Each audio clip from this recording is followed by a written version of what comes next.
Coprime numbers, amicable numbers, పరస్పర ప్రధాన సంఖ్యలు, స్నేహపూర్వక సంఖ్యలు. కోప్రైమ్ నెంబర్స్ అంటే ఏంటో తెలుసుకుందాం.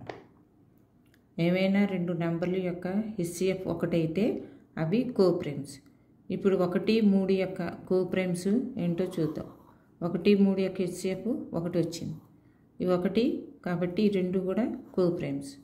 8, 25 వీటి యొక్క హెచ్సిఎఫ్ ఎలా వస్తుంది? 8, 25 చూసుకుంటే మనం 8, 3, 24, 1 మళ్ళీ 8, 8, 8 అంటే వీటి యొక్క హెచ్సిఎఫ్ ఎంత వచ్చింది? 8కి 25కి హెచ్సిఎఫ్ 1. అయితే ఇక్కడ ఒకటి గమనించవచ్చు, కోప్రైమ్స్లో ఈ రెండు సంఖ్యలు కూడా ప్రైమ్ నెంబరే అవ్వక్కర్లే, అంటే ప్రధాన సంఖ్యలు అవ్వక్కర్లే. ఇక్కడ చూడండి 8 కానీ 25 కానీ రెండు కూడా ప్రైమ్ నెంబర్స్ కాదు, కాంపోజిట్ నెంబర్స్. రెండు కాంపోజిట్ నెంబర్స్ అయినా సరే వాటి యొక్క హెచ్సిఎఫ్ 1 కనుక ఉంటే అవి కోప్రైమ్ నెంబర్స్ అవుతాయి.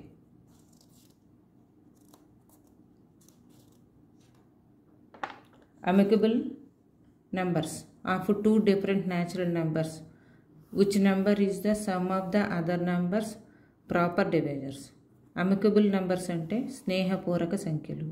అంటే చూడండి, ఇప్పుడు 220 ఉంది, 284 ఉంది. ఈ 220కి మనం కనుక ఫ్యాక్టర్స్ రాసుకుంటే 1, 2, 4, 5, 10 ఇలాగా 110 వరకు వచ్చాయి. వీటి యొక్క సమ్ మనం చూసుకుంటే 1 + 2 + 4 + 5 + 10, 10 + 11 + 20 + 22, 44, 55, 110 వీటి యొక్క టోటల్ చూసుకుంటే మనం 284 వస్తుంది.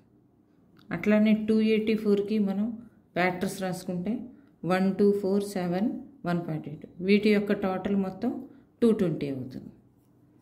అంటే ఈ ఏవైనా రెండు నెంబర్లు తీసుకుంటే ఒకదాని ఫ్యాక్టర్స్ యొక్క టోటల్ ఇంకో నెంబర్ అయి ఉండాలి, ఇంకో దాని యొక్క ఫ్యాక్టర్స్ యొక్క టోటల్ ఈ నెంబర్ అయి ఉండాలి. అలా ఒకదానికొకటి అలా ఫ్యాక్టర్స్ కనుక అయితే సమ్ము ఈక్వల్ అయితే కనుక వాటిని అమికబుల్ నెంబర్స్ అంటారు.